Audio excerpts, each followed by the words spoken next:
I'm going to begin my debate in three, two, one. So, good morning. I'm going to bring the motion this has regrets OpenAI's transition towards a for-profit structure. Dreams of utopian grant-funded AIs are beautiful, but unfortunately, computers do not run on good intentions.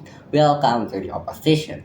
To win this debate, the opposition does not need to prove that the corporate is flawless. We simply need to prove that the immense capital required to build and sustain frontier AI makes a for-profit transition not just a regrettable necessity, but the only solution to ensure this technology is actually developed, secured, and kept out of the exclusive hands of pre-existing monopolies like Google and Meta. To make sure we're on the same page, we offer another definition. We define open AI's transition not as an abandonment of morals, but as a structural evolution required by hardware. A purely non-profit model is fundamentally incompatible with the current industry where training a single model costs billions in power. So, before stepping into my arguments, we must ground the proposition's claim in reality. The proposition argues that OpenAI could survive on donations. They even suggest that in the worst case scenario, they the company could just simply take loans.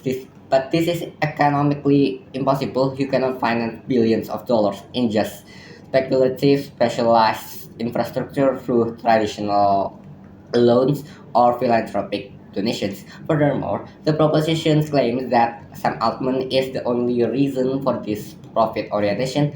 This ignores of the entire landscape of industry. AI requires infinite computational scale, which inherently requires infinite capital. So, panels, let's go to my arguments about the first one is about the economical innovation.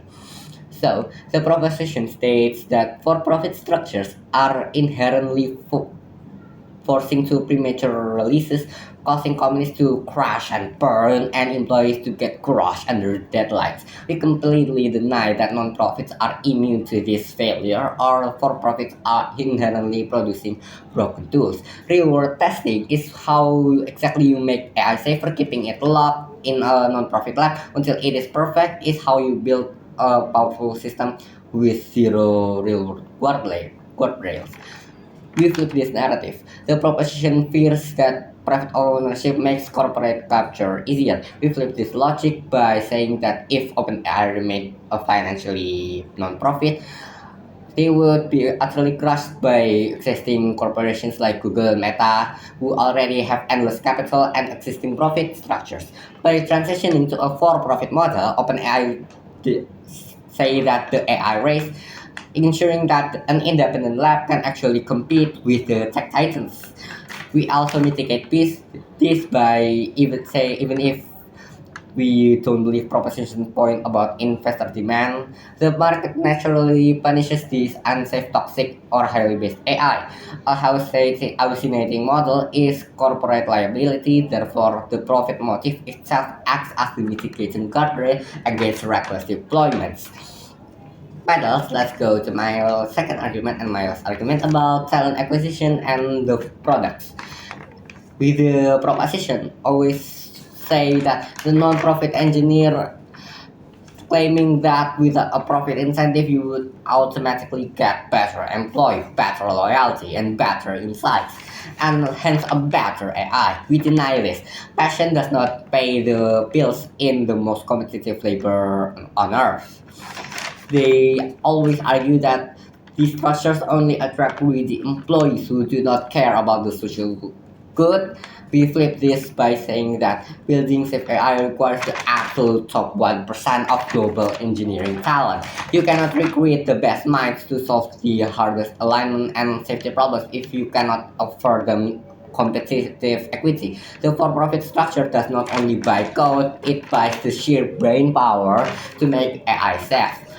Even if a handful engineers leave because they prefer a non-profit environment, the massive top-tier talent and world-class resources completely mitigate this loss, resulting significantly and much more better and capable secure product. And panels, let's go to my argument about the proposition second argument about the AI bubble. So proposition's second argument, which claims that OpenAI's transition creates a race to the bottom where companies prematurely release products, abandon safety standards, and create a massive economically destroying financial bubble. We deny this. Why? Because the proposition always argues that a for-profit structure inherently forces companies to lower their standards and that the resulting tech bubble will destroy the economy. We fundamentally deny this thing. Financial investment does not equate to a suicide pact for safety. In reality, corporate liability is the strictest regulation of Earth. Releasing a broken, destructive AI would immediately result in lawsuits, government crackdowns, and total collapse of the company's wealth funds. Investors prioritizing profit are mathematically disincentivized from releasing a product that will legally and financially ruin them. Furthermore, we deny proposition claim that a non-profit waiting 30 years to release a well-thought product is a safe strategy. In technology, moving that slowly means you become irrelevant, actually. And we're also going to say that why propositions shouldn't regret this motion. Because the why? Because the proposition always operates and thinks on pure fantasy. They argue that slowing down development gives more time to study and address AI, but AI development is a global reality, not a science fair. If a pro-social non-profit slows down to wait for hearings, bad actors, or rival nations with zero ethical constraints, they will simply build it first. The proposition's world does not lead to safer AI; it leads to an AI ecosystem dominated by those who never cared about safety to begin with. So, in summary, we really deny that frontier AI can be built on a small budget of grants and goodbyes. We flip this because the profit motive does not destroy safety. It is precisely the necessary safety research and for talent acquisition.